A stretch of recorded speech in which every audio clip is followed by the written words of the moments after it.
Welcome to another episode of Listen, Learn, and Love, hosted by Richard Osler. My guest on today's podcast is my friend Charlie Bird. Welcome to the podcast, Charlie. Thank you. We're going to talk about Charlie's new book out at Deseret Book called Without the Mask. And it's about Charlie's story as a gay Latter-day Saint. Charlie and I offered a prayer before we started. We hope this podcast is helpful to our listeners. Those of you that are LGBTQ, those of you that are LDS, those of you that just want to better understand this space.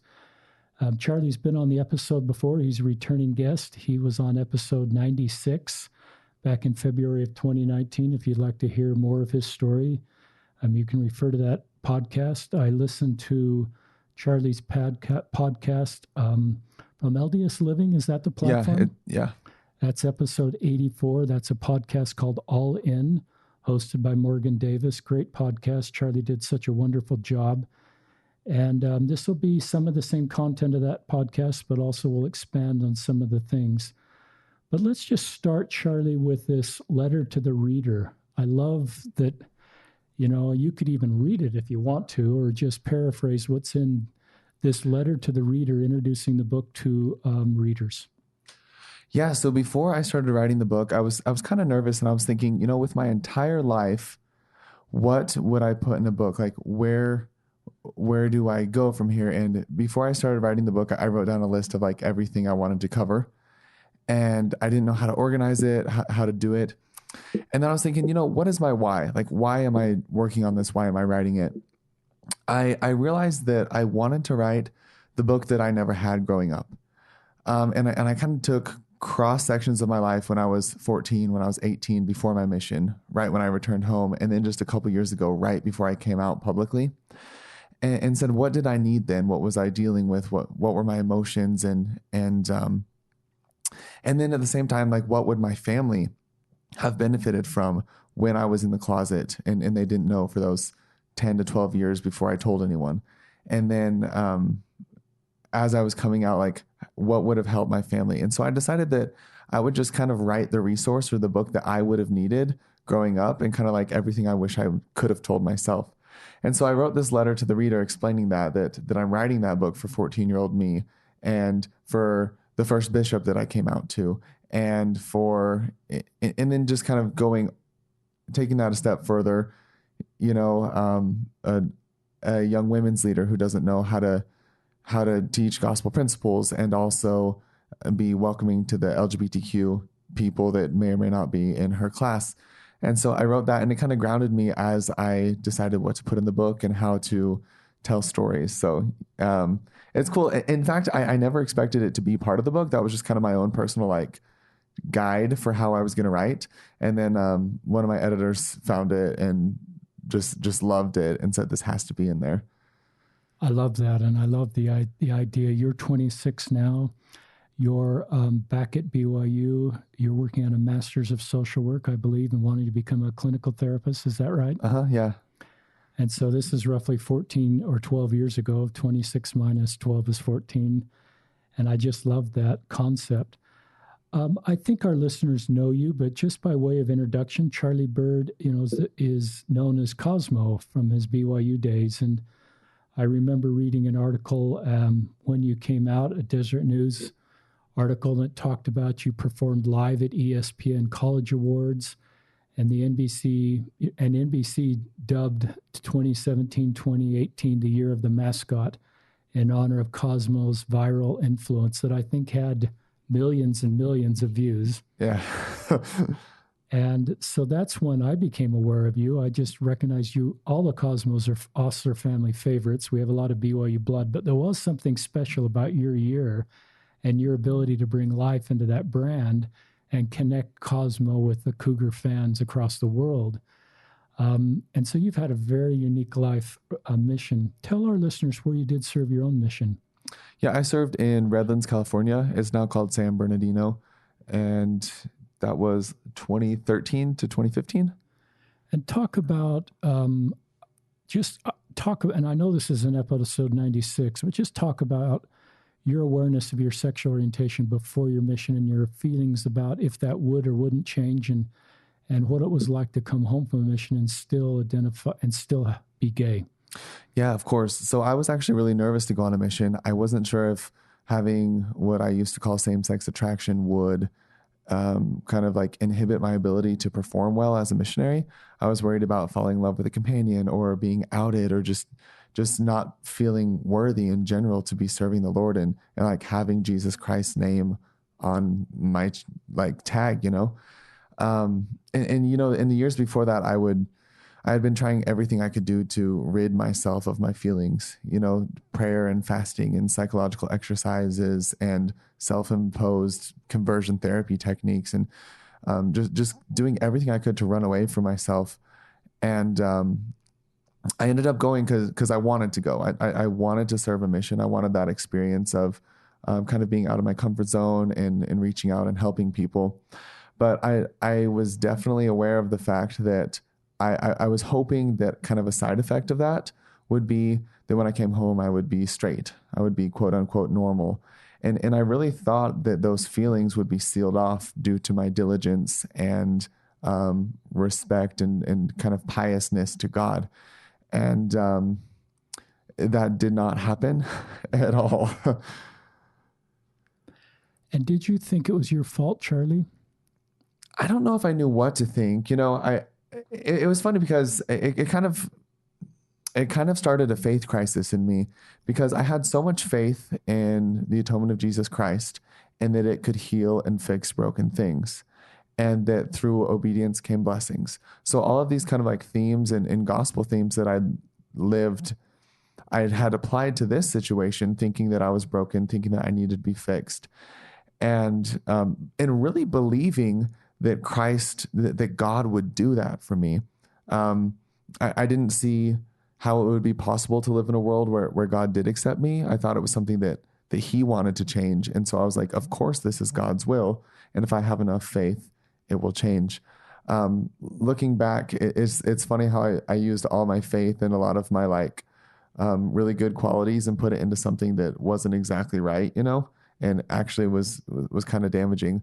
But yeah, I was really confused when I came home and I was still gay. You know, I was still attracted to men. I didn't know what to do. And it sparked a faith crisis in the fact that like all of these things that I believed would happen based on gospel principles didn't happen. So what else isn't true? What else is wrong? You know?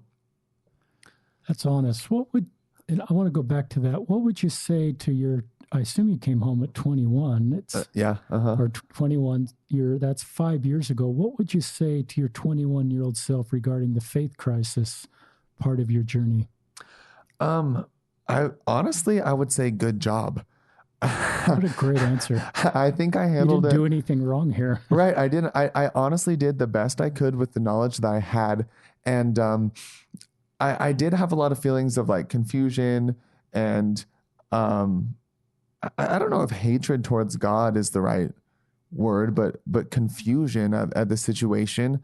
And rather than just kind of like throw all of that out, I tried to sit and lean into that discomfort and figure out what was happening and kind of sort out my beliefs. I've always been kind of like strategic and tactical about how I've dealt with my orientation. And so when I came home and realized that all of my tactics hadn't worked, it was a hard blow at the beginning. It was really tough and I went to a really dark, deep space. However, after I kind of like picked myself up and, you know, the glass shattered and it was there on the ground. I was looking at it and I was like, okay, I need to try something new because nothing's worked in the past and let's try a new approach. And that's kind of what led me slowly to start building healthier coping mechanisms and more trust in God that he could love who I am and that he didn't want me to change. Talk about this journey that others have shared on this podcast. It's sort of a journey asking God to change you versus a journey that God actually loves this part about you and you are created as intended and he loves this part about you, which is helpful to you to accept this part about you, this being the part of you that's gay, which is hard to just isolate to one part of you. Just talk about that journey in your life. Yeah, the first time I realized that I had never actually asked God about my orientation, I was 22 years old. I was in Washington, D.C. on an internship. And like I said, before that moment, I had always just avoided everything, avoided gay people, and kind of like shelved that entirely. And I was in DC. It was Pride Month. It was June. I had gay floor mates in my dorms and gay people at work, and like I couldn't get away from it. And I was kind of shocked and scared. Like I would see um, husbands holding hands, pushing a stroller in the park, and I was like offended by it, like really upset to see that in public.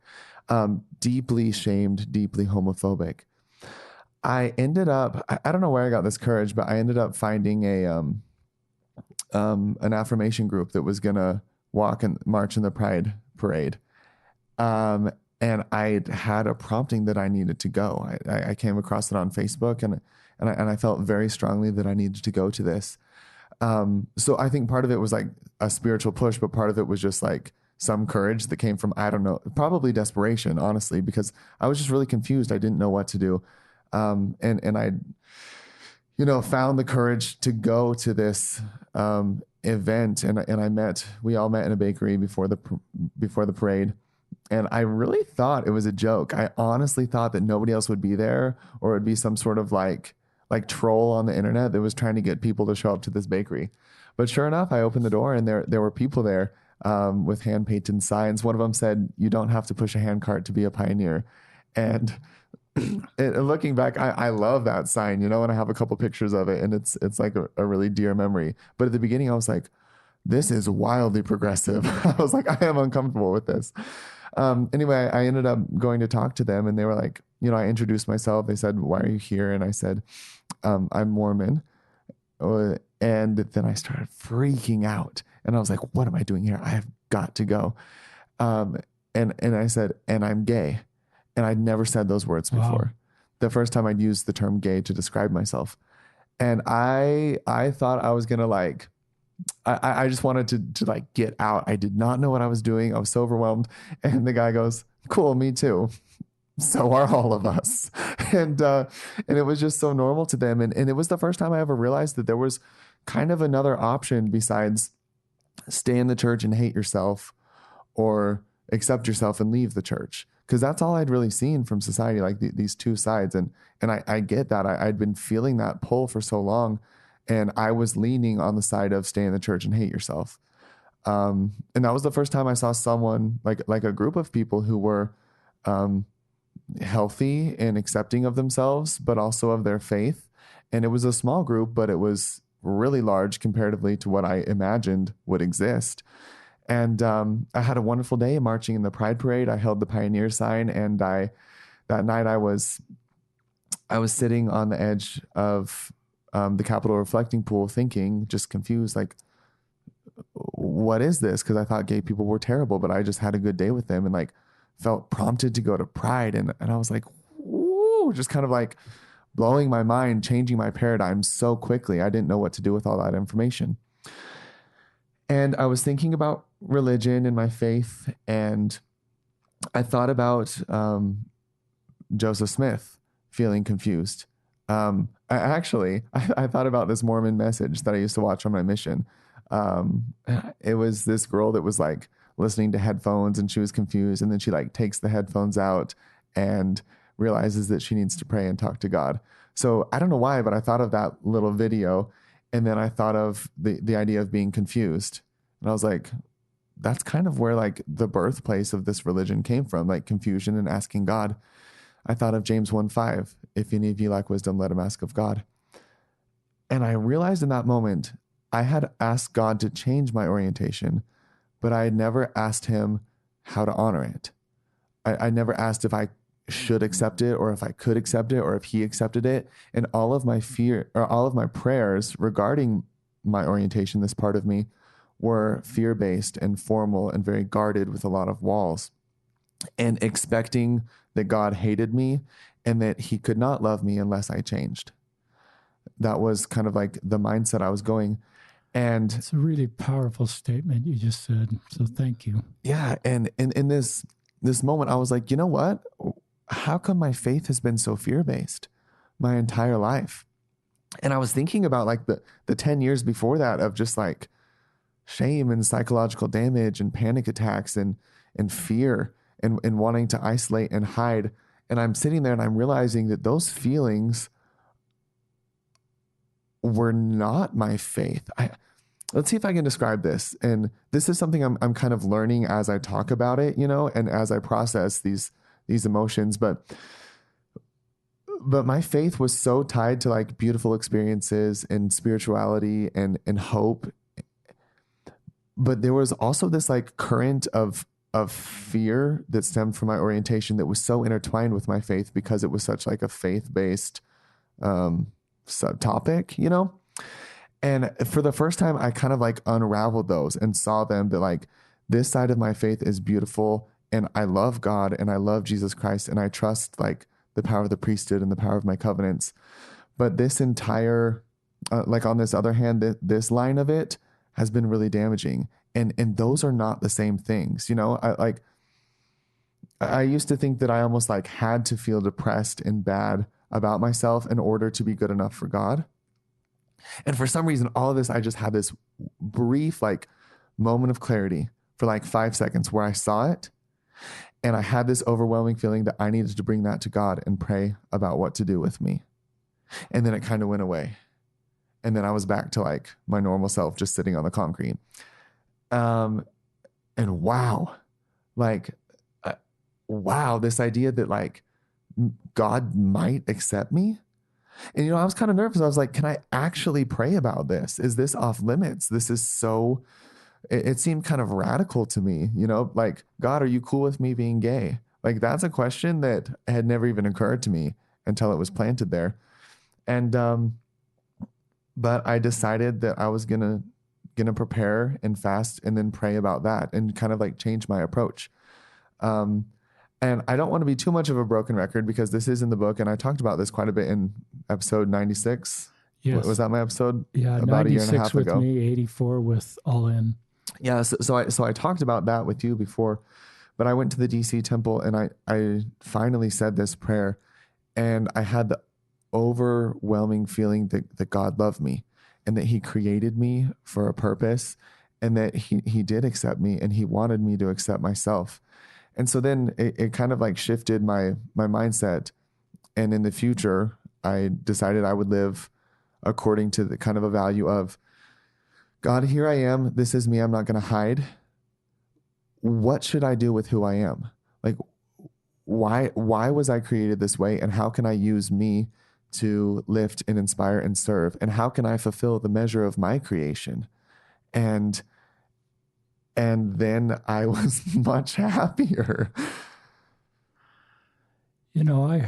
That's an incredibly healthy story and so positive and so insightful in the role of God in our lives. And I think of some things that we've done as society and even in our church to create this level of feeling in our LGBTQ members that God wouldn't like somebody like them, because a lot of the narrative that I grew up with, I'm nearly 60, has not been very kind towards LGBTQ people in society and even in our own church. And I recognize that part of the reason you got to the spot you got is because, not of you, but because of all the messages you've heard about people like you in the 20 years of your life, and how much I love then at the ultimate, you turned to God and you got this personal, clear revelation. But it's for us to improve going forward, we have to say kind things about LGBTQ people to help decrease internalized homophobia or transphobia within our members so that they're more likely to believe God could like somebody like them and they can do what you did.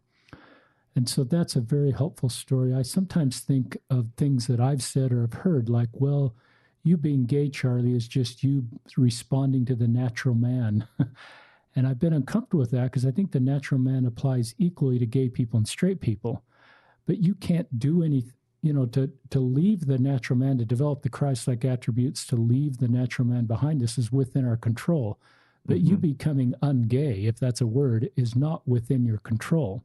So putting it on you to say this is just the natural man, or even the fall, I think in the fall to me applies equally to both of us and all Latter-day Saints.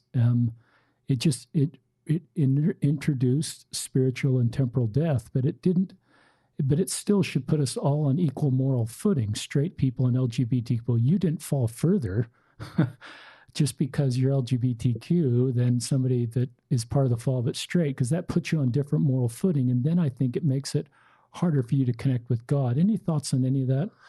Yeah, I think I'm thinking back to our original podcast again, where if you asked me if there was a button that could make me straight, would I press it?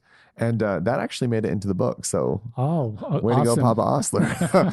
And I thought about it, and I immediately said, no, I would not want that. And that is kind of the narrative that I was taught for a long time, that I would be like straight after I die, and or that like I need to work towards changing.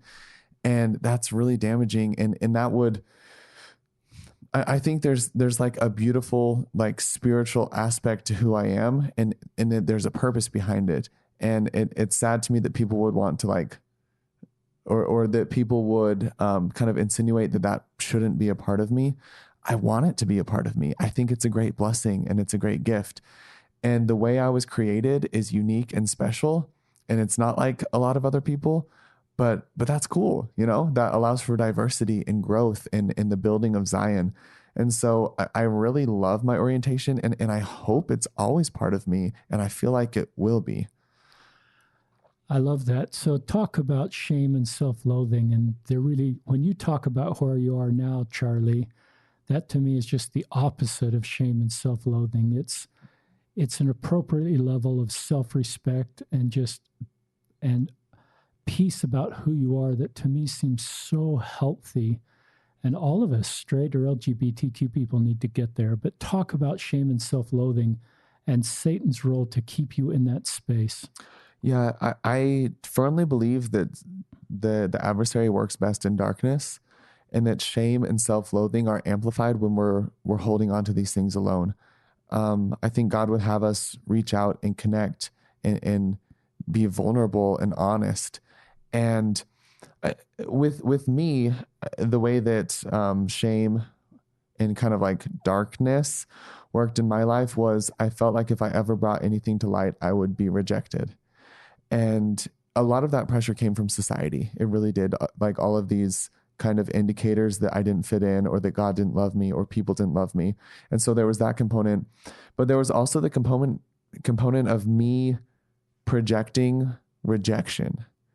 And because let's see, I'm onto something here. For example, like I was so afraid of rejection before I came out. Right. And when I did come out, like when I came out to my family, immediately I was loved and accepted and trusted. And all of the fears I had about changing the relationship or ruining things or making like an awkward situation were immediately dispelled as soon as I came out. And it was actually a very beautiful, spiritual, growing experience. But before I came out, I didn't know that would be the end result. Right. And so I was just sitting there in my shame, in my darkness, and worrying about rejection and projecting the future rejection. And I was building this scenario that was never going to be my reality, but I was sitting in that and feeding it and fueling it, and it was taking me downward. And, I think Satan really likes when we're in that position, because that's a position of, I'm alone. I'm not going to connect. I need to hide. I'm broken. I'm messed up. People can't love me. And, I really don't think Satan, like, quote unquote, wins when we mess up or make a mistake. I think he wins when we feel like we aren't able to connect. I think when we believe the lie that we're worthless, I think that's when Satan's smiling, And when I was in that dark, shame-filled space, I was believing the lie that I was worthless, even though all I needed to do was step out into light and tell someone and reach out, and I was immediately accepted and could like kind of rework these past narratives and kind of deal with this trauma in an open space. You're 26. It's taken me in the last 5 years to learn some of that, Charlie. And that's why I think your voice is so helpful. The book you've written, the podcast you've done, and just your life story. I think Satan's greatest tool is shame. And it can be non-sin related in sexual orientation. There's nothing you've done that's sin related in being gay and identifying as gay, but there's also transactions that are sin. I agree with you that sometimes Satan doesn't really win at that point. He wins if we just feel unworthy of God's love and we pull back from God and disconnect from God. I'm sure, like you, I was on a call this week with a young man who was suicidal, gay, and he had felt so bad about himself that he couldn't believe God would love somebody like him. And most of our conversation was really the principles you're teaching is maybe God does love somebody like you, and maybe you're created the way he intended you to be creative. And I think if he could feel just like you are, self-love, that I'm not a mistake, but a divine son of heavenly parents, then, I can love me, and that opens the door to God can love me. And it just seems like that's such a much more healthy cycle. Yeah, I think as a community, we can help people feel that God can love them if we remove the weight of the what if, right? So I was living there with this weight of what if I told someone, what if I'm rejected, what if I'm hated? And one of my older sisters, her name's Anne, she really did a great job with me removing the weight of my what if, because she was like kind of listening to me. She knows me well, right? We grew up together, and she's watching me date and asking me about dating like some of like the hottest, coolest, most popular girls at BYU. And I'm like, it was cool. Like we had a fun time, and I'm not really into it. And she's like, what if Charlie's gay? And rather than like confront me with that or try to pry it out of me, she started studying. She's like, I'm going to educate myself on how I can best support him if he is. So she read blogs and really like saw that a lot of people in the LDS LGBTQ community are dealing with this weight, this shame, this darkness, this self-hate. And she said to herself, what am I going to do to make sure that Charlie knows I'm safe? And essentially what she ended up doing is removing the weight of that what if Anne rejects me. She was like, I'm going to make sure, I don't know if he's gay or not, but I'm going to make sure that if he is, he knows that I will accept and love him. So she would do things and share things and be like a visible support system in a way that wasn't like, it was very tactful and organic. She would make a comment like to me and my brother, like, hey, by the way, if either of you are gay, like, I don't care, and you can come to me, and I love you both. Like, this is something I see people in our community dealing with, and I want you to know that like you never have to live in a dark space with me. And so by the time I was actually ready to tell someone, and it kind of like grown into myself, I knew that she would be safe. There was no weight there. And I think how beautiful would it be if our like faith community could do that for other people and show safe, visible love and support and acceptance, and help people know that they can come to the light, and that the rejection and paranoia and their fears will not come to fruition. I think that would be really nice. And then, just build from there. I love that segment. I got a couple messages this week, and you get more than I do, Charlie. That's debatable, probably. Maybe. You're probably better at answering them. I may have more time. But a couple parents, active LDS parents, that are guessing they've got a gay kid, and they're saying, what should I do? And I love what you just taught there, that the Anne principle, let's coin that. I call it the Anne approach. The Anne approach is, I'm not going to out my kid or force the issue, but I'm going to create an environment where I'm saying nice things about marginalized groups of people. And so that I'm just creating, I'm a safe place. And it may be undocumented workers, people of different races, just all, and LGBTQ people. So it's not maybe just LGBTQ. I did that as a YSA bishop the last year. I actually put kind things on social media about LGBTQ people, and no more gay, two had already been out to me. No more came out to me, but the straight men and women in my ward said, okay, I can talk to him for the first time about something, because I just sense I can go there with him and he can handle this. And so I think even if we as parents, or we as local leaders, or we as family and friends don't even suspect we have an LGBTQ person in our family, I think it's a principle of just ministering, is to say kind things about marginalized groups of people. If I'm a parent of young kids and I'm recognizing that I may have an LGBTQ son or daughter at some point that's going to come out, I might as well start doing what the Ann principle, The Ann approach. the Ann approach right now. And yeah, there's not a downside to it. Like there's no downside of being loving. And even with me and my brother's straight, but he wasn't. So when she sends this text or says this thing to both of us, I'm like, oh my gosh, Ann is safe. And he's like, oh, cool. Ann's nice. You know, like there's no bad side to that. I'm seeing safe and he's seeing like, oh, my sister's like woke and nice. And like, there's nothing wrong with that. You know, it's a very like, to me, it's foolproof. So I loved Charlie's advisors. I would read everything on the church's website. I'd read Charlie's book. I'd read Tom Christopher's book, Becky McIntosh book. I've got a book coming out in September. But if you feel like you want to learn more about the space, which I encourage you, if you're listening right now, you're already there. I think that's a great way to do that and be prepared. I think sometimes parents, just like Charlie got personal revelation, sometimes parents do get personal revelation that perhaps in a trusted, sensitive moment, sometimes this works better, moms for sons and dads for daughters, is I wouldn't close the door on, if you feel unprompted and feel like the moment's right, to ask your kid if they're gay. I would not generally encourage that. I wouldn't do that as a friend or a sibling, but maybe as a parent, you know, if you feel like it's the right moment. Any thoughts on that, Charlie? Yeah, I was just going to add that I think terminology is really important. Good. And I've identified myself by different, I guess, labels throughout my process. And the word gay was always really, really scary to me. And so depending on like your family environment and where your child may be, I might go at it with, are you more attracted to men than women or women than men? Or do you ever, and that can even like apply to gender dysphoria and transgender. Like, do you ever feel like you wish you were like insert opposite gender here, you know, just to kind of like make it a little bit more palatable and feel safer. At least for me, I'm totally fine identifying as gay now, but there is a certain stigma that comes with that.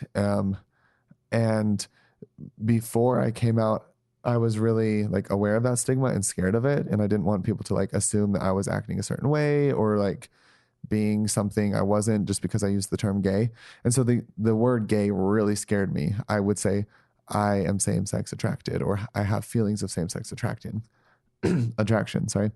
And so I just think like, again, pray about it. Like, you know, your situation, you know, your kid, and the safer you can approach it, probably the better, you know? And then if they're like, oh no, I call it gay, then call them gay, you know, just kind of like go from the easiest to digest level and move up from there, I would say. I like that advice. Go back to the labels. Just teach us about labels. And you did this in the podcast with Morgan Jones. That was very helpful. Yeah. So people all the time are like, why do you have to label it? Why can't you just label yourself as a child of God? And I'm like, I do. I do label myself as a child of God. And the reason we use labels and words in general is just to describe something about ourselves, right? So like we label ourselves by the school we attend and the like occupations and our religious affiliations. Like we use labels all the time, and labeling as gay is not mutually exclusive with labeling yourself as a child of God. Like if I say I'm gay, that doesn't mean I reject God ever. And we really need to get out of that mindset. But like I said, labels are how we convey important information about ourselves. And this is something that I often find necessary to communicate, right? Like if people don't know I'm gay, then they're trying to set me up with their niece, and that's just awkward. And I don't like that. And also when people do know that I'm gay, they can kind of get a read on maybe some things about my journey or my experience or my past, and it kind of helps us connect.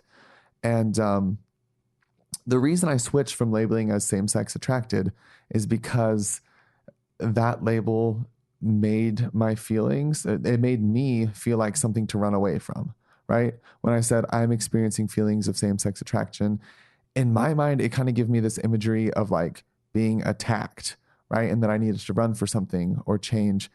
And then I didn't really I would say I'm so much more than my sexual attraction. Like there's more to me than that. But when I was labeling based on my sexual attraction, it kind of just made me feel like not a holistic person. And so to me, gay is one of the only terms that implies orientation without being focused solely on sex or sexual attraction. And I think there's so much more to romantic attraction than just sex. You know, there's emotional attraction and compatibility. And then also, because I'm attracted to men in this society, it affects like the way I see the world and how I connect with people. And so there's just so much more to it. And saying same-sex attraction kind of felt like a little reductive to me. So I was like, you know what? I get that there's stigma with gay, but to me that fits better. So I'm just going to call myself gay and go from there. That's very helpful to me. And your co-host on the podcast will talk about, I read his blog as a YSA bishop, and it really was helpful for me because it just taught me that I should let each person take on the label that works for them. And it's not my job to dictate your label. And I also recognize that you taking on gay does not mean you're leaving the church. It actually may make it easier for you to stay in the church and feel good about yourself and stay connected with God. Totally. And so that's just an educational thing that's been very helpful for me. But I had to listen to LGBTQ people teach me that. I couldn't pick that up otherwise. So that's why I'm so glad you're on the podcast. Talk about the resurrection. I just assumed that if I told every LGBTQ person that this would lift in the resurrection and they would be straight, that I was doing something that was helpful for them. Then I recognize for some that is helpful, but for some that is very unhelpful. Teach our listeners about that. Yeah, for me, when I hear this idea of you'll be straight in the resurrection, that immediately translate in my mind as I'm better off dead. Like that's kind of like the message that conveys. And whether or not that's the intent by someone who says that, actually, I don't think that's ever the intent. I think they're trying to provide hope, you know, but like, I don't think my hope should be based on my orientation. I think my hope should be based on a trust in Jesus Christ. And, so I kind of wish we would get out of that mindset, because it stems from the idea that being gay or being same-sex attracted is a defect or something that needs to be changed or fixed or altered. And if we're living under that mindset, we're not able to like value ourselves for our complete being. And like I said, fulfill the measure of our creation. And I believe I was created this way for a purpose. And honestly, I can't say exactly what's going to happen. You know, I've had some pretty strong personal revelation for what I believe about my spirit and my soul after, like during the resurrection. I can't speak for everyone, but I just don't think that's a helpful idea. I agree with that. And so thanks for sharing that part. And kind of a sister comment is I've had the opportunity to give probably hundreds of blessings to LGBTQ Latter-day Saints. And I have never, with the priesthood I hold, have never felt an impression to lift this or to cause this to change. Or I've always felt that this is a part of you that are listening, that God is just like Charlie is learning through his own personal revelation. So those of you that are giving priesthood blessings, there may be a cultural bias or to want to fix this and to want to use your priesthood to make it go away. Or I've had one young man in tears talk about a blessing he received to have the evil gay spirit leave his body, and that didn't happen. So I think we have to, as priesthood holders, be pretty sensitive when we're giving a blessing to an LGBTQ person in or even out of the church. I've given many to people that are out of the church and have continued to sense God's love for them and God's desire for them to connect with God so that he can bless them. So I just caution us to be pretty careful about any cultural bias or any what we think is the best thing, and be pretty open to the Spirit during those blessings. Any thoughts on any of that? Yeah, it's helpful when we reframe things. I myself used to pray that the evil gay spirit would leave me. You know, I did, because that's what I thought was supposed to happen. But after having experiences and starting to be more honest with myself and God, I've learned that quote unquote evil gay spirit actually is one of my greatest spiritual strengths. It's such a blessing to me, and I want it with me because it allows me to connect with people in different ways, and it opens my worldview, and it allows me to serve in a unique way that I think my community and my church needs. And I have found ways to tap into like Christ-like characteristics with the way that I am. And I don't want it cast out of me. I want it, if anything, I want it more sealed fully into me so that I can just be more myself and be more authentically good. You know, that actually put some tears in my eyes because I recognize where Charlie is with no shame and where he is with self-worth and just the great spot he's in and the example he is to other LGBTQ Latter-day Saints that you can get. And Charlie doesn't want to be put on a pedestal here. He's going to kick me under the table. But to get where Charlie is, and then if you feel that way about you, your ability then to make better decisions. I've always felt like from our own 6 kids, when they face critical life decisions, we wanted them to be in the best spot they could be spiritually, emotionally, physically. And I just recognize you're in a position of strength. And so any decisions you're going to be making in your life, you're making it in the very best Charlie Bird that you've ever been and in a great spot. And it's a credit to you. And it's a great example for other people, straight and LGBTQ, that need to get in a better spot emotionally and spiritually. Thank you. This is do you get crushes or on people at times? And if you do, or do you look twice? Do you feel shame for that? Or do you just like straight people just recognize that's part of your journey and don't feel shame? Yeah, I think you have to.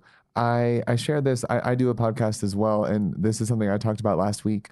I used to like see an attractive guy and immediately my visceral reaction was, stop, ew, you're gross, you're bad, look away, don't. And just like beat myself up internally. And then I was telling a friend this and she was like, oh, that's a lot, you know, that's maybe why don't you try just being normal about it and saying, there's an attractive guy. Let's go on with my day, you know? And so I kind of started doing that. I was like, okay, I'll test that out.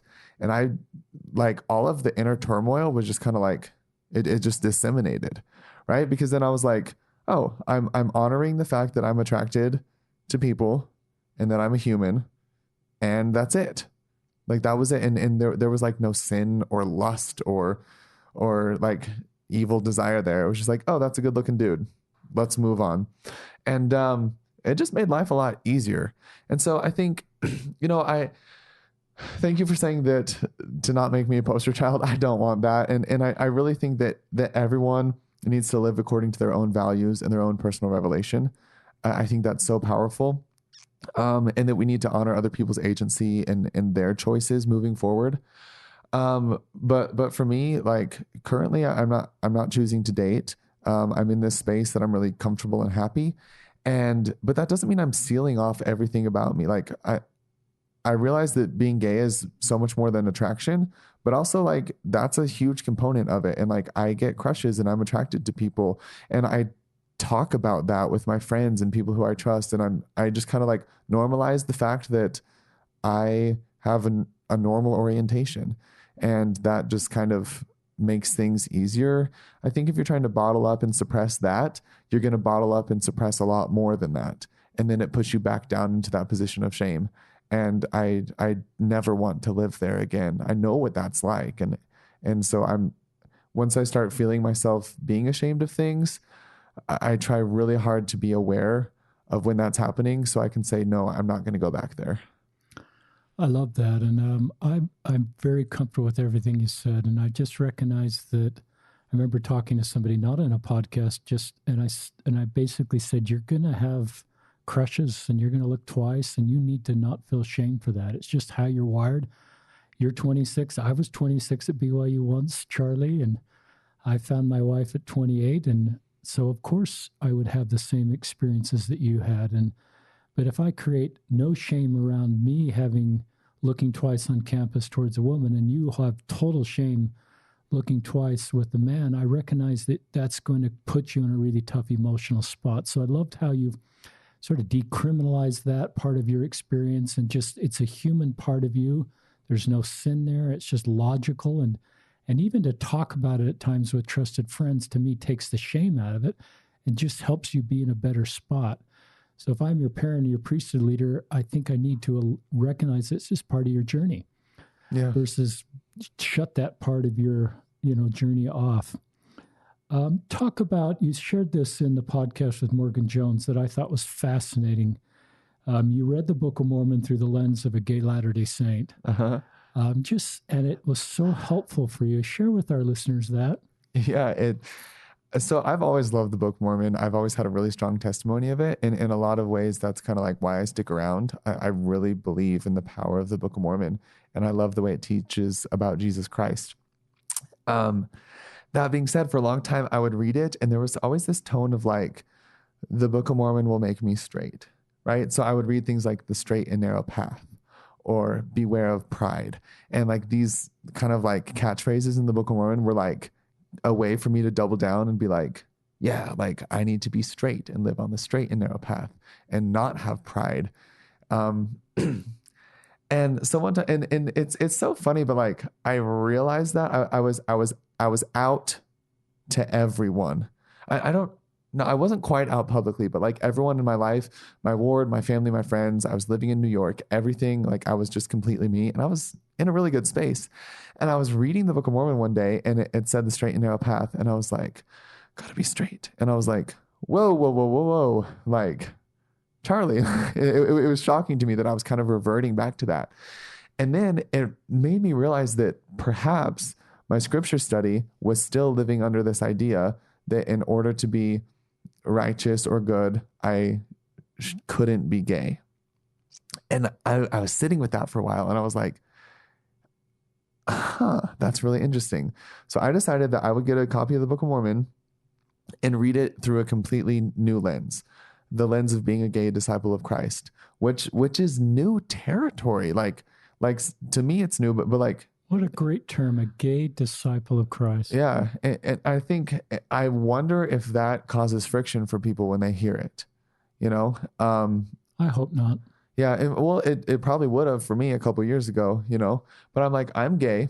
I'm a disciple of Christ.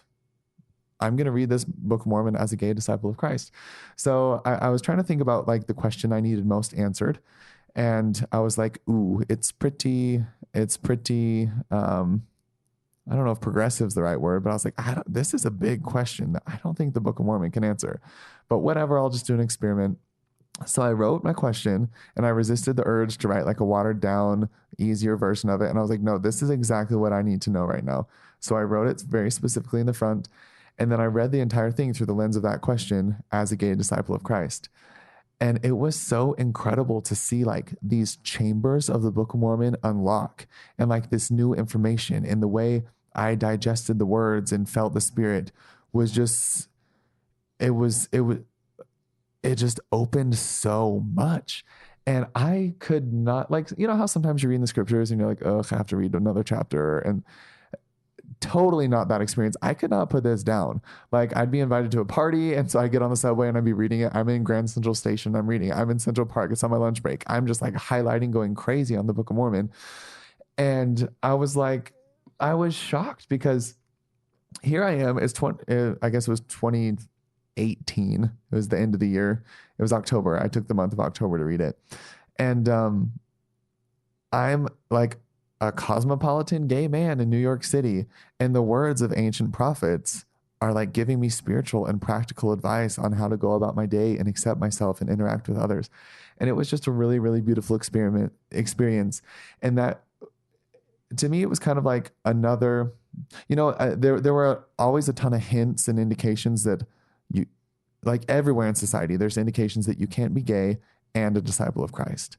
But to me, I was like, the Book of Mormon is telling me that I can. And like, that's a good indication. And so it kind of built my faith in the fact that I can really accept who I am, all parts of me, my faith and my orientation. And it was a really beautiful experience. That's fascinating to me. I love that part of your story, and it's so helpful to others that may need to reread the Book of Mormon with your lens on. I did a similar thing, Charlie. I read the Book of Mormon through the lens of an LGBTQ ally and an ally to marginalized groups. And it was fascinating to read the Book of Mormon that way. And I remember reading in Nephi, the mysteries of God are given to him that diligently seeketh. And then it sort of talks about by the power of the Holy Ghost. And that hit me really strong. I thought, well, LGBTQ Latter-day Saints are a mystery. Why would God create someone LGBTQ? But then it taught me what I needed to do as an ally is I need to diligently seek. And Heavenly Father told me diligently seeking was listening mostly to LGBTQ people and parents like your mother, Kathy, that's parenting an LGBTQ child because they often have great insights. And by the power of the Holy Ghost that I would better understand Heavenly Father's LGBTQ children. So it's interesting. We both have come to the Book of Mormon with a different lens on at time, trying to understand a space. Yeah, it was really cool for me to break free of like the restrictions that I was putting on my like religious practice. I can say that better. Like there were like cultural assumptions I was making and like societal bounds that I was putting on my experience of reading the Book of Mormon. And when I like forced myself to break those, I received so much more revelation. I love that. Talk about bridal. There's a scripture that you talked about, and maybe you've already mentioned it on the podcast with All In about bridle your passions. Yeah, that's a perfect segue because talk about that. That was one of my like catchphrases, and for a long time, the scripture in Alma where Alma's counseling his son Shiblon to bridle his passions was kind of like my mantra for being straight, like for suppressing my same-sex orientation. And I would say bridle my passions, like strap them down, choke them out, like control. And as I was, it didn't work.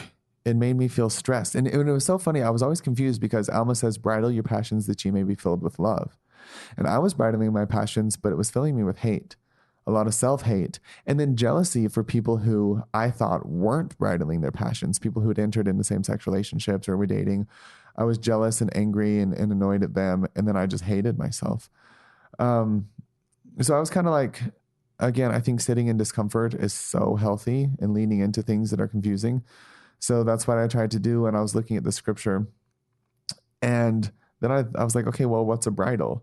And I was like, Charlie, you grew up on a ranch. You know exactly what a bridle is. And a bridle, you put on the horse, not to control it or suppress it, but to guide it in a healthy way and make sure that the horse and rider are kind of like united, and it causes like the horse to be very productive. And I realized like this switch from bridling being like complete domination, choke them out, kill them, to bridling being guide them in a healthy way. And so that was kind of like the scriptures telling me that I kind of needed to let up a little bit and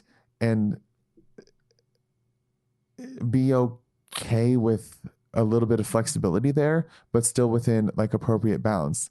So rather than just try to suppress myself, I was like, I'm going to set boundaries that I feel are healthy, and I'm going to kind of like let this work in me and see what happens. And I'm going to pray and check in to see how I should adjust those boundaries. And that's been a much more healthy way for me to live. It allows me to navigate and kind of control my own life. And it's a much less stagnant approach. And it did fill me with love. It made me feel like God trusted me, and it made me trust myself more as well. I love that. And one of the themes of Charlie is a theme I've picked up, is a lot of LGBTQ Latter-day Saints aren't getting a lot of lessons in church about how to walk this road. There's not an LGBTQ Sunday school class or an owner's manual, and so I've recognized often a maturity level. Charlie's 26 that comes with, I think you've had to go deep to really figure things out for yourself. You haven't had an owner's manual. You haven't had people that have gone 10, 20, 30 years ahead of you. And there's just this stream of people that you can look to and say, this is how I do this, because there's not a lot of examples in your life of doing it the way you're trying to do it. And so I think that's a principle for all of us, though, is I think sometimes we almost become too dependent on the church for every answer in our lives. I think maybe the senior leaders of the church are nervous about that, is that as I listen to them talks, I hear at times this idea of personal revelation, and even the ministering program is sort of take responsibility for the people. Don't just make it a checkbox. You've actually got to figure out what's going on in their lives and help them. So I think our leaders are trying to push us towards owning our own lives and personal revelation and a personal relationship with heavenly parents. And the church is a means to accomplish that. Any thoughts on any of that? Yeah, I think if I wouldn't have done that, I would have lost a part of myself. Because like I said, society told me and church culture told me it was one or the other, but I'm both, so I would have had to give up a very integral, important part of who I am had I not taken ownership over my own testimony. I think, like looking at the church as a structure and like faith and like testimony building as kind of like steps in the structure, that really helps at first. Like when a kid's young, you teach them about good and bad and black and white, because that's how like the brain processes. But as you get older, you realize that there are a lot more than that. And there's this entire like spectrum between those two things. And I think we do that really well with like secular education. But I think when it comes to our like religiousness, our testimony, sometimes we stay in that like black and white mentality, and it kind of inhibits your spiritual growth. For me, it's scary. It's scary to step out in this area of like ambiguity and grayness, especially with my faith. But I've realized that as I do that, that's when I'm closest to God. And that's when my faith actually starts working. Because when you're in the wilderness, you know what? This is cool too. Like you look at the Book of Mormon, it's all journeys through the wilderness, right? God calls so many people to journey through the wilderness and says, you're going to trust me day by day and you're going to check in. And that's how you're going to be led to the promised land. Like that is a theme of the Book of Mormon. I think currently, I don't know if we're really doing that collectively as a church. We're wanting to either be in the promised land or be in old Jerusalem. And people who are in the wilderness, it's scary. There's animals, like sometimes you have to eat raw meat and you break your bow, and like all these scary, terrifying things happen in the wilderness. But that's when your faith actually grows. That's when you have to trust God because there's nothing else to trust. And that's when you can feel more confident in your own faith and your own faith building process and developing your own testimony. And I just think like to me, that's what the gospel is. That's personal revelation. And it acts as like an antidote to any jealousy of where somebody else is, because everyone's at a different spot in a different wilderness. And we have to be okay with that and realize that like someone else's wilderness does not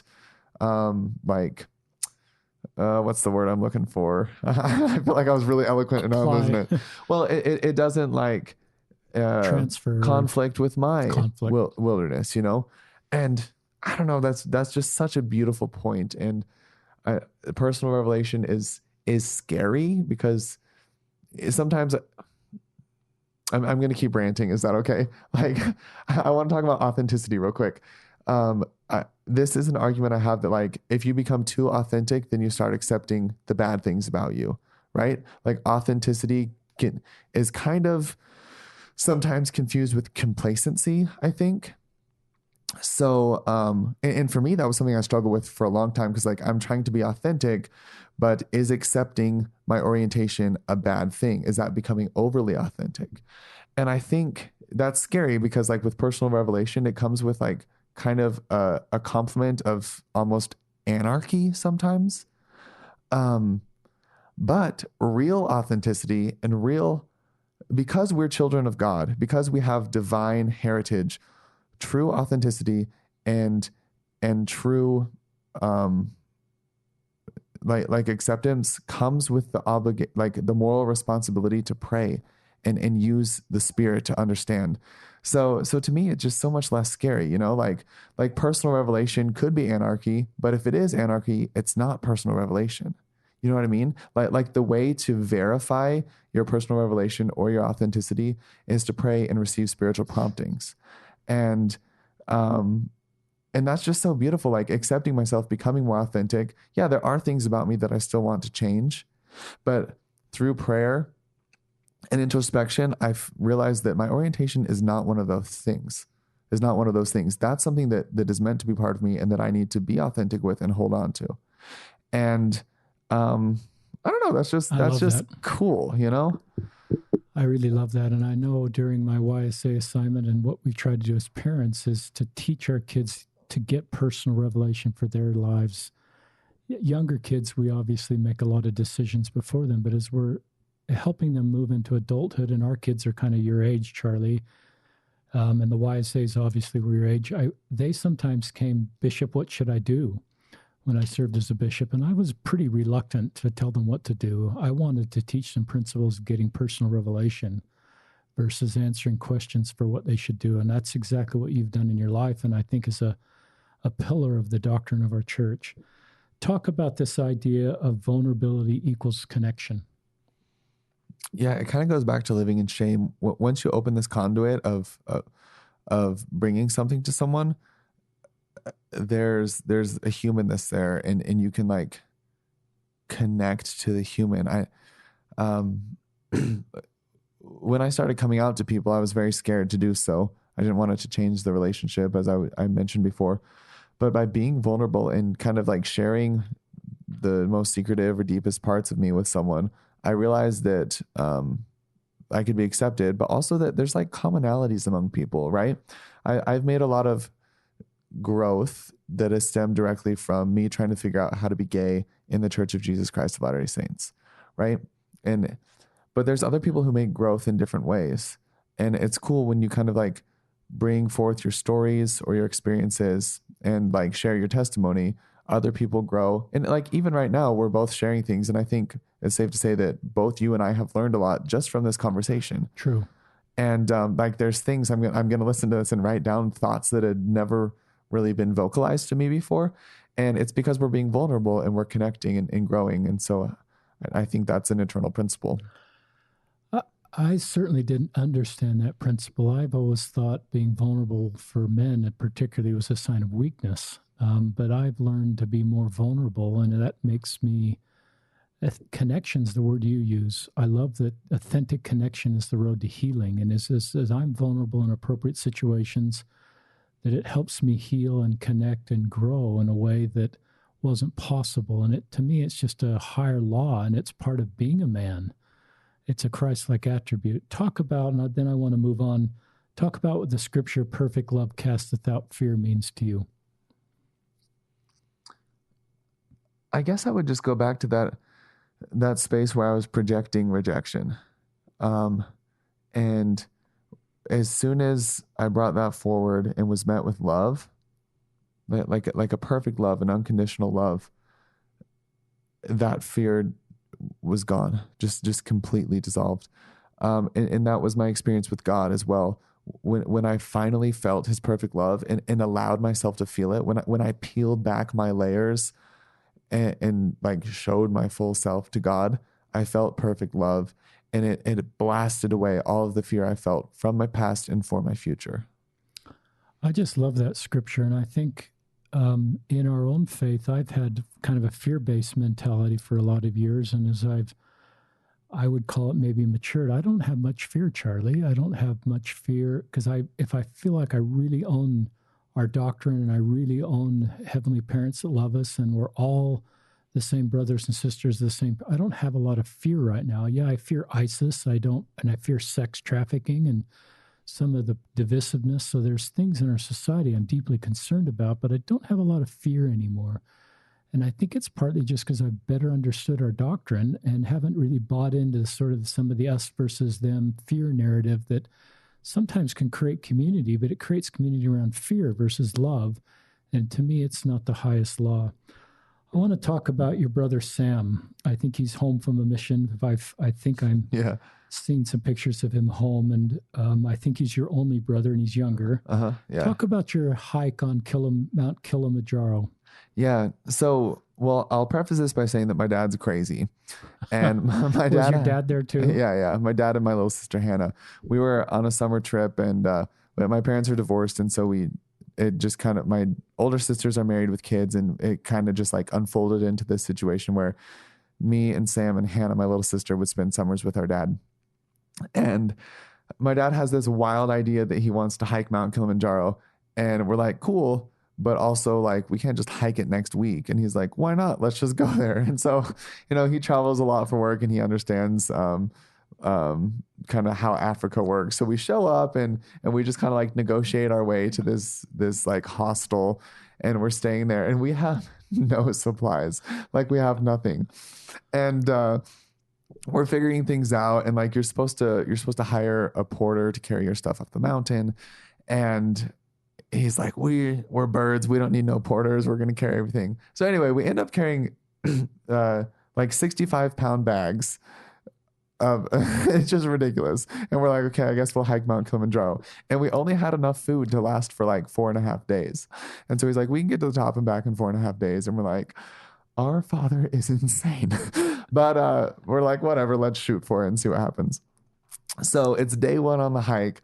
Me and Sam both have 65 pounds on our backs. It is hot. We're in the jungle, but it's incredible, like amazing, and just kind of like surreal. The fact that like it just happened so fast, and I actually kind of love that part of my dad because it's exciting, and I love thrill and adventure, and so we're all just really happy.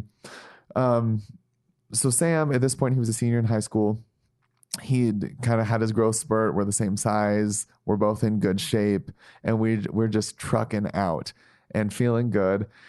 And we were together like ahead on the trail, and we were talking, and I was just thinking he was preparing to come to BYU with me in the fall, and this was just a couple days after that experience I'd had in the DC temple that was so moving.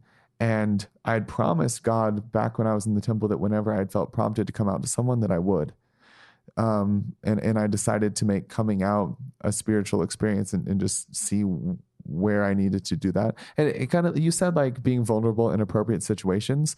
I was like, I want to make sure I get this right. So I'm going to check in with God, and he can tell me when. And I'm walking with Sam, and I'm thinking about everything. I'm just trying to process everything that's happening. And I'm looking at the nature. It's really beautiful. And I'm just kind of like meditating there. And then Sam says, what you thinking about? And immediately I just had this like intense prompting that I needed to come out to him right then and right there. But I was really scared because, like, how do you tell your little brother that you're gay? Like, I can tell my sister Anne because she removed the weight of the what if, and she told me that I could trust my sister Janine. And like, they're girls, they know what it means to be attracted to a guy. They're not repulsed or disgusted by that idea. But like, this is like my like cool, cocky, straight little brother. And I just didn't know what he expected, and I started hyperventilating. I was really scared, and I was kind of like in this internal battle of like this. Before you bear your testimony, it's like, like that's what I'm feeling, but just magnified to like a crazy degree. And I told Sam, I said, well, actually, first he was like, dude, are you okay? Like, are you going to pass out? Like, we can take a break.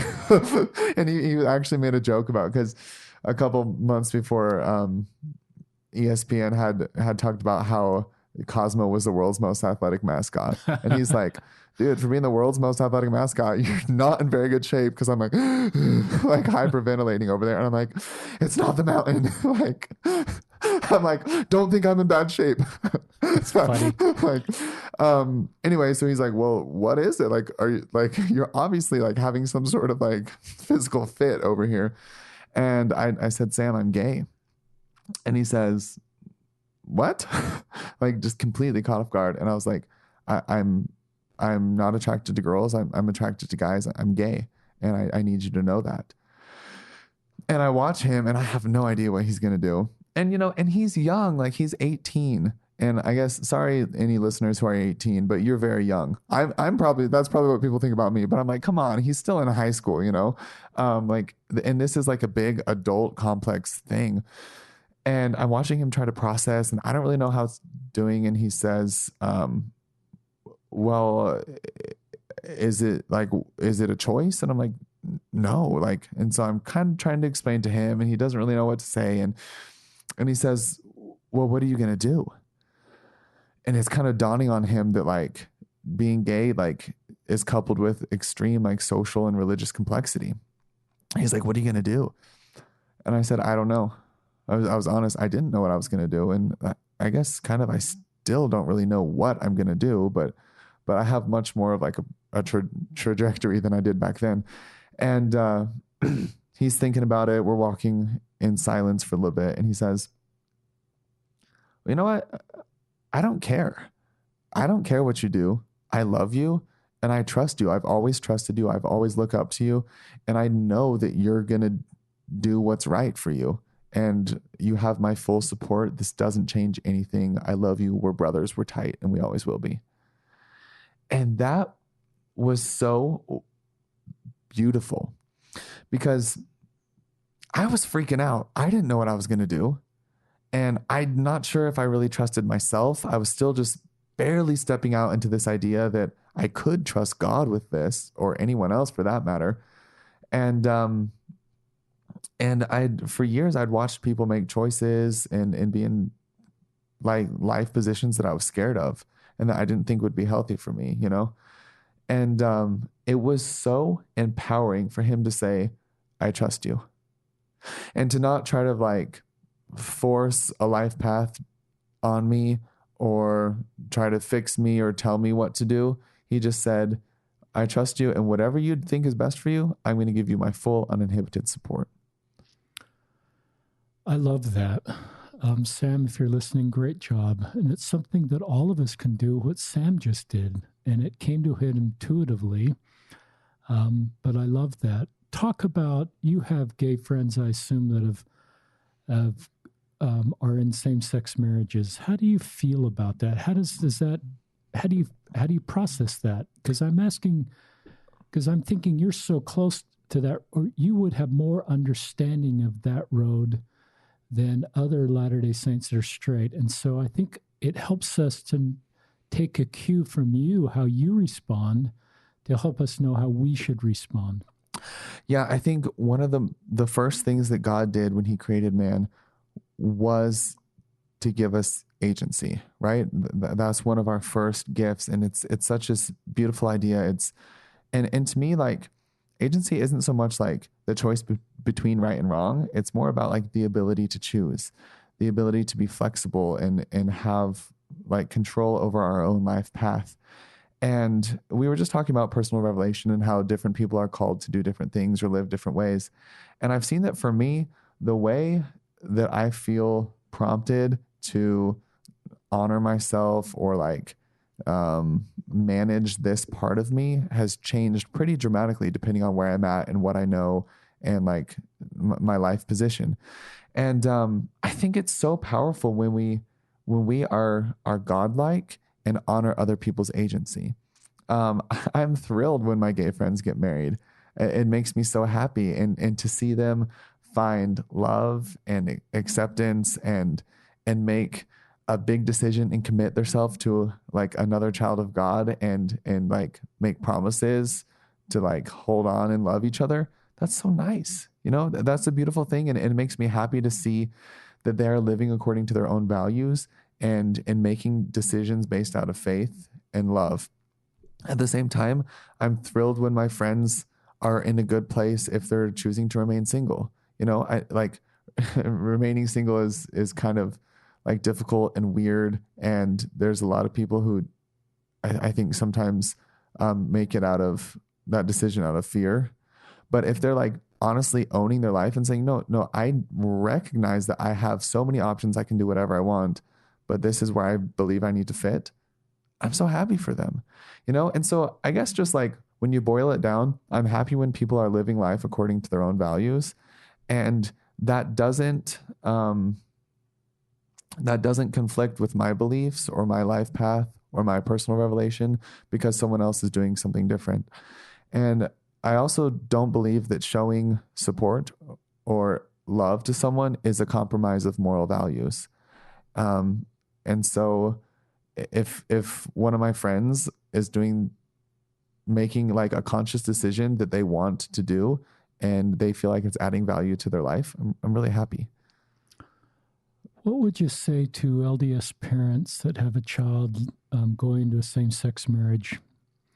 And you may get those kind of messages at time. I've got a kid going into a same-sex marriage. I don't quite know what to do. Should I go to the marriage? Should I not? Should I support them? Should I not?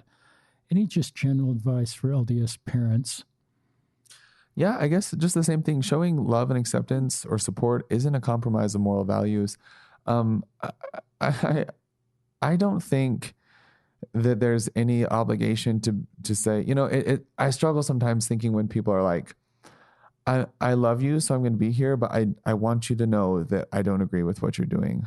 Like, oof, that's not the right approach we need to be taking, And if your child feels like this is something they need to do and that they want to do, isn't it more important to just be loving and keep them around? I think sometimes if we like try to show moral superiority, it throws up walls and it's going to make them a little bit more closed off. And why would we want to close ourselves off to the people who are most important to us? I like that. And I've said this on the podcast before. Sometimes we create a false dichotomy in our brains that to fully love and follow God, we have to stop loving some of his children. And I think the things you're teaching us, Charlie, is that we don't need that false dichotomy. I put on Instagram a few months ago, please don't take one LDS LGBTQ person's story and make it the right path for other LGBTQ people. Each LDS LGBTQ person needs to get personal revelation from heavenly parents for their path. Let's love our LGBTQ friends because they deserve to be loved, not because they choose a particular path. Are you okay with that? Are you okay that just, and maybe a question that they'll ask is, I'm sure there's people outside the church that have left the church that feel for you to fully embrace being gay, you need to leave the church also. Mm-hmm. How do you respond to that thought? Yeah, I've learned that I need to be, that weighs on me sometimes. It's tough. And I get where that comes from. I really do. I try to just be confident and present with where I'm at. I'm in my own wilderness, to use that term again. And the older I get, the more I understand myself, the more I realize that I need to hold on to my faith and my orientation in order to completely be me. And if I reject either one of those, then I'm not going to be happy. And I've tried to reject, and like I said, usually I've leaned on the side of rejecting historically I've leaned on the side of rejecting my orientation. And that makes me depressed and anxious and just feel bad. And I've kind of like toyed with the idea of leaving the church. And that also just feels really wrong. It doesn't feel like I would be able to live a fulfilled life without both of those pieces of me. And so I guess my response to that would be that there's intersectionality within the LGBTQ community, right? There's not one way to be gay. There's not one overarching culture. And being gay has a culture, but is not just culture, right? And so I feel like it's better when we're not threatened by other people's life choices, and I respect them and their choices, and I hope they respect mine too, because I'm just doing what I need to do to find my own personal happiness. I really like that. And I just love this principle that you're teaching is everybody needs to find their path, and we can't weaponize one path and tell another person this is the way you do it. I don't think living your truth, I hear that living your truth to you is a personal feeling about how best to do that. It's not a societal confirmation that to live your truth, you've got to go down this path. So I just think the maturity of where we need to be is to honor everybody's path. Yeah. And people's paths change, for a while there, I did look up to people as like a poster child, or like, I'm going to be like this. And then their path would change. And then that would like hurt me. I would take it personally. And I think we just have to allow each other to be dynamic, and I kind of, that's the point of life, right? Like that's the entire reason that Christ atoned for us, so that we could readjust and learn, and like path is not like, life is not just like a straight shot. It moves and ebbs and flows, and there's different places we need to sit in to learn different things. And like, you have to be open to that, If I had 10 26-year-olds in the room right now, Charlie, that are your age, gay Latter-day Saints in the church, I think a lot of them would say, like you do, I don't know exactly what my future is. I'm going to just live. I'm doing the best I can right now. And I recognize that out of those 10, if I have those 10 26-year-olds in 5-10 years, some of those are going to be in same-sex marriages. I would say the majority will be. And I think that's probably my experience too. What I would hope is that I would be just, I wouldn't make them the hero one day and the villain the next day. That I, as a Latter-day Saint, would just recognize they have a difficult set of circumstances that I never faced, and I would just continue to love and support them, and my relationship with them wouldn't change at all. And everything doctrinally that I read about the mission of Christ and his love and support of people and my responsibility not to be another person's judge would just allow me to not have fear and just perfect love and leave it at the Savior's feet. But from a pragmatic perspective, recognize that most probably would find their way into a same-sex marriage. And then I would hope that instead of pointing to them as the villain, I recognize that that would mean potentially a lot of anger and bitterness, and I would add to their load and maybe make it harder for them to have kind feelings for people that stay in the church. So I think part of my responsibility is how I'd respond to somebody that steps away and feel this is their path, or even look at me and say, I've received personal revelation that this is my path. And I recognize that it's not my personal revelation doesn't give me the right to judge another person's revelation. I should just honor how that person feels. Yeah, and I hope in the future the decision to pursue a same-sex relationship doesn't inhibit someone's ability to stay in the church. Talk more about that. I've been going to the Manhattan YMCA ward for the past couple of years, living in New York, and there's a lot of LGBTQ people in New York. I don't know why, we just kind of all go there. But there were multiple couples, same-sex couples, who would come to church and worship with us and come to activities and be a part of the ward. And they were comfortable and accepted. And there was a space where everyone felt like they could connect with God and that they could worship and find community and find grace. And I would really hope that in the future, the decision to be in the same-sex relationship doesn't inhibit that. And so I think we kind of have to check ourselves and say, am I a stumbling block? Am I being a stumbling block to someone's ability and comfort to connect with God? And we should never do that. And sometimes by judging and making them the villain, like you were just saying, that's saying you're not welcome here. You're not good enough to connect with God. And I don't think that's ever the case. I think we can always reach towards God. And I would love to see a church culture where gay couples and lesbian couples and transgender individuals come and we scoot down on the pew and say, hey, come sit by me. There's space here for you. That's my dream. I share the same dream. And I look at a doctrinal foundation of the example of Christ to help be with everybody and help everybody feel worthy. And to do that, he invited them to dinner, table fellowship. That was the sign of what you're communicating in a ward that he did in his own personal ministry. And I've always felt the gate is wide at the congregational level, Charlie, that there's no belief or behavior hurdle to feel welcome in an LDS congregation, that some of that obviously occurs to go to the temple, but we should just do what you said, because I think that's exactly what Christ would want us to do. And then it gives, and the point you make is I haven't really thought of it, then it helps more people feel the ability to connect with God and make better decisions in their life, because we, as Latter-day Saints, are helping them feel welcome in our congregation. Yeah. Anything else you'd like to share with our listeners? I'm just happy to be here. I'm really excited to read your book when it comes out in September. Well, you're very kind. And my book is called Listen, Learn, and Love. It's the name of the podcast, Embracing LGBTQ Latter-day Saints. And it's a little bit of my story, but it's really my life mission is to amplify LGBTQ voices. So there's hundreds of stories in there from LDS parents and LGBTQ. And But I encourage everybody to read Charlie's book, Without the Mask. How ironic, given coronavirus. I know, right? I definitely named this book before there was a worldwide pandemic.